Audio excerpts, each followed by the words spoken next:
ಇಡ್ಲಿ ಪಾತ್ರೆಯಲ್ಲಿ ಏನಾದರೂ ಬಂಗುಡೆ ಮೀನು ಬೇಯಿಸಿದೆ ಅದರ ರುಚಿ ಮಜಾನೇ ಬೇರೆ ಮಾರಿ. ಮೀನನ್ನು ಕಟ್ ಮಾಡಿ ಕ್ಲೀನ್ ಮಾಡಿ ಆಯಿತು. ಈಗ ಇದಕ್ಕೆ ಕಟ್ಸ್ ಹಾಕುವ.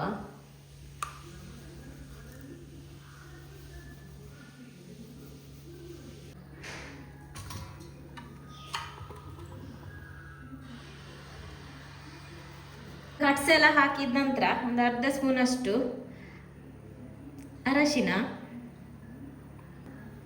ಸ್ವಲ್ಪ ಉಪ್ಪು, ನಂತರ ಇಲ್ಲಿ ಸ್ವಲ್ಪ ಹುಳಿಯನ್ನು ಈ ರೀತಿ ನೀರಲ್ಲಿ ಹಾಕಿಟ್ಟಿದ್ದೇನೆ. ಇದೆಲ್ಲ ಅಲ್ಲ, ಇದರದ್ದು ಸ್ವಲ್ಪ ನೀರು ಬಾಕಿದು ನಮಗೆ ಬೇಕು. ಇದು ಸ್ವಲ್ಪ ಉಪ್ಪು ಹುಳಿ ಎಳ್ಕೊಳ್ಳಿಕ್ಕೆ.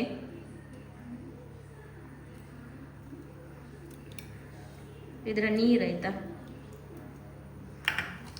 ಈಗ ಇದೆಲ್ಲವನ್ನು ಚೆನ್ನಾಗಿ ಮಿಕ್ಸ್ ಮಾಡಿ ಇಡುವ. ಉಪ್ಪು ಹುಳಿ ಸ್ವಲ್ಪ ಎಳ್ಕೊಳ್ಳಿ ಅಂತ. ಈಗ ಇದನ್ನು ಸೈಡಿಗೆ ಇಡುವ.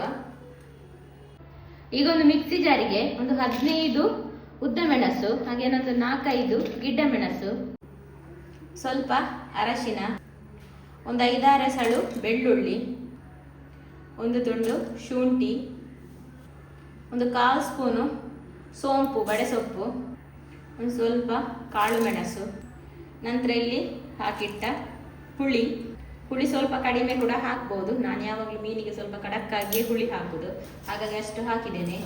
ಈಗ ಮಸಾಲೆಗೆ ಬೇಕಾದಷ್ಟೇ ಉಪ್ಪು, ಸ್ವಲ್ಪ ನೀರು ಹಾಕಿ ಗ್ರೈಂಡ್ ಮಾಡುವ. ಈಗ ಮಸಾಲೆ ಗ್ರೈಂಡ್ ಆದ ನಂತರ ಒಂದು ಈ ರೀತಿ ಅಗಲವಾದ ಪ್ಯಾನ್ ತಗೊಂಡು ಅದಕ್ಕೆ ಒಂದು 4 ಸ್ಪೂನಷ್ಟು ಎಣ್ಣೆಗೆ ದೊಡ್ಡದೊಂದು ಈರುಳ್ಳಿಗೆ ಎಷ್ಟು ಬೇಕೋ ಅಷ್ಟೇ ಸ್ವಲ್ಪನೇ ಉಪ್ಪು ಹಾಕಿ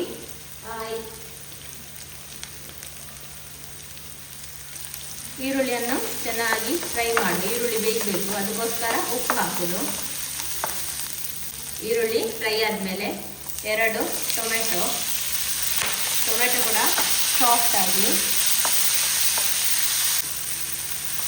ಟೊಮೆಟೊ ಸಾಫ್ಟ್ ಆದ ನಂತರ ಗ್ರೈಂಡ್ ಮಾಡಿಟ್ಟ ಮಸಾಲೆ,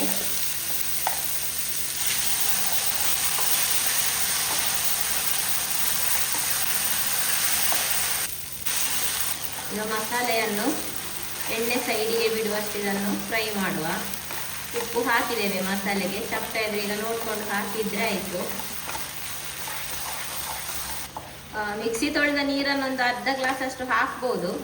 ನೀರು ಹಾಕಿದಷ್ಟು ನಮಗೆ ಟೈಮ್ ಜಾಸ್ತಿ ಬೇಕು ಅದು ಮಸಾಲೆ ಗಟ್ಟಿಯಾಗಲಿಕ್ಕೆ. ಆದರೆ ಮಸಾಲೆ ಬೇಯಲಿಕ್ಕೋಸ್ಕರ ಸ್ವಲ್ಪ ನೀರು ಹಾಕ್ಬೋದು ಮಿಕ್ಸಿ ತೊಳೆದು, ತುಂಬ ಅಲ್ಲ. ನೋಡಿ ಎಣ್ಣೆಲ್ಲ ಸೈಡಿಗೆ ಬಿಡ್ತಾ ಉಂಟು, ಮಸಾಲೆ ಗಟ್ಟಿ ಆಯಿತು. ಸಾಕೀಗ ಗ್ಯಾಸ್ ಆಫ್ ಮಾಡುವ.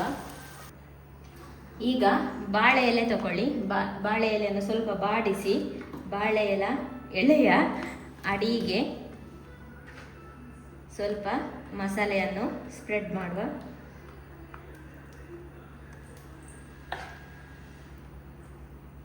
ನೆಕ್ಸ್ಟ್ ಇಲ್ಲಿ ಮ್ಯಾರಿನೇಟ್ ಮಾಡಿಟ್ಟಂಥ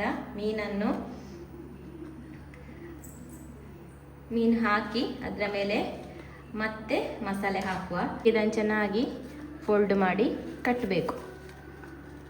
ಕಟ್ಟಲಿಕ್ಕೆ ಇಲ್ಲಿ ಬಾಳೆ ಎಲೆದೆ ದಾರ ತಗೊಂಡಿದ್ದೇನೆ. ಎಲೆಯನ್ನು ಚೆನ್ನಾಗಿ ಬಾಡಿಸ್ಬೇಕು. ನೋಡಿದ್ದೀರಿ, ಅದ್ರಿಗೆ ಹೊಡಿತದೆ. ನೋಡಿ ಈ ರೀತಿಯಾಗಿ ಕಟ್ಟಿಕೊಂಡಿದ್ದೇನೆ. ಮಧ್ಯದಲ್ಲಿ ಮೀನಿಟ್ಟು ಗಟ್ಟಿಯಾಗಿ ಈ ರೀತಿ ಕಟ್ಟಬೇಕು. ಈಗ ಇಲ್ಲಿ ಇಡ್ಲಿ ಪಾತ್ರೆಯಲ್ಲಿ ನೀರು ಬಿಸಿಯಾಗಲಿಕ್ಕೆ ಇಟ್ಟಿದ್ದೇನೆ. ನೀರು ಬಿಸಿಯಾಗಿದೆ. ಈಗ ಒಂದೊಂದೇ ಮೀನನ್ನು ಈ ರೀತಿ ಬೇಯಲಿಕ್ಕೆ ಇಡುವ.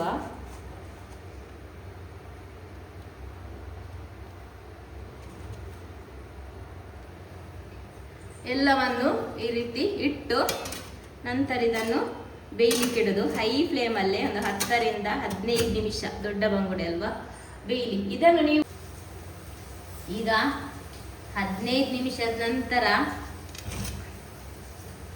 ನೋಡಿ, ಬಾಳೆ ಎಲೆ ಕಲರ್ ಎಲ್ಲ ಚೇಂಜ್ ಆಗಿದೆ. ಸ್ವಲ್ಪ ಇದ್ರೆ ಆವಿ ಹೋಗ್ಲಿಕ್ಕೆ ಬಿಡುವ, ಇಲ್ಲಾಂದ್ರೆ ಬಿಸಿ ಆಗ್ತದೆ, ತೆಗಿಲಿಕ್ಕೆ ಆಗುದಿಲ್ಲ. ಬಿಸಿ ಇರುವಾಗ ತೆಗಿಲಿಕ್ಕೆ ಕಷ್ಟ.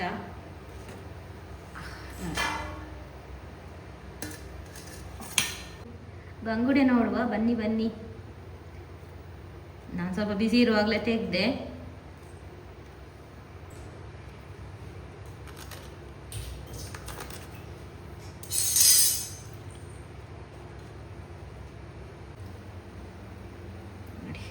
ಬಾಳೆ ಎಲೆಯಲ್ಲಿ ಬಂಗುಡೆ ಮಸಾಲ.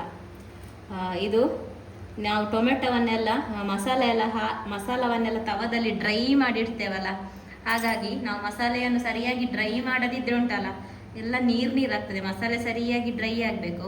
ಈಗ ಇಲ್ಲಿ ತೋರಿಸ್ಲಿಕ್ಕೆ ಮೀನು ಬೆಂದಿದ ಅಂತ ಮಾತ್ರ. ನೋಡಿ ಅಷ್ಟು ದೊಡ್ಡ ಬಂಗುಡೆ, ಮುಳ್ಳಿನಿಂದ ಮಾಂಸ ಬಂದರೆ ಬೆಂದಿದೆ ಅಂತ ಅರ್ಥ. ಇನ್ನು ನಾನು ಲಾಸ್ಟ್ ಟೈಮ್ ತೋರಿಸಿದೆ ತವದಲ್ಲಿ ಫ್ರೈ ಮಾಡಿ ಮತ್ತೆ ಬಂಗುಡೆಯನ್ನು ಈ ರೀತಿ ಸ್ಟೀಮ್ ಬರಿಸೋದು. ಹಾಗೆ ಮಾಡಿದರೆ ಇದು ಫುಲ್ಲು ಮಸಾಲೆ ಡ್ರೈ ಆಗಿ ಇರ್ತದೆ. ಇಷ್ಟು ಕೂಡ ಗಸಿ ಗಸಿ ಇರುವುದಿಲ್ಲ. ಇದರಲ್ಲಿ ಸ್ವಲ್ಪ ಗಸಿ ಗಸಿ ಉಂಟಲ್ಲ, ಒಳ್ಳೆದಾಗ್ತದೆ ಎಂತಾದ್ರು ತಿನ್ನಲಿಕ್ಕೆ, ಊಟಕ್ಕೆಲ್ಲ ಈ ರೀತಿ ಗಸಿ ಗಸಿ ಇದ್ದರೆ. ಅದು ಆಲ್ರೆಡಿ ಮಸಾಲೆ ಎಲ್ಲ ಬೆಂದಂಥದ್ದೇ. ಇದು ಬಂಗುಡೆ ಸೂಪರ್ ಆಗಿದೆ. ಇದು ಸ್ಟೀಮ್ಡ್ ಬಾಳೆ ಎಲೆಯಲ್ಲಿ ಸ್ಟೀಮ್ ಮಾಡಿದ ಬಂಗುಡೆ ಆಯ್ತಾ. ಬಂಗುಡೆ ಫ್ರೈ ಅಲ್ಲ, ಬಂಗುಡೆ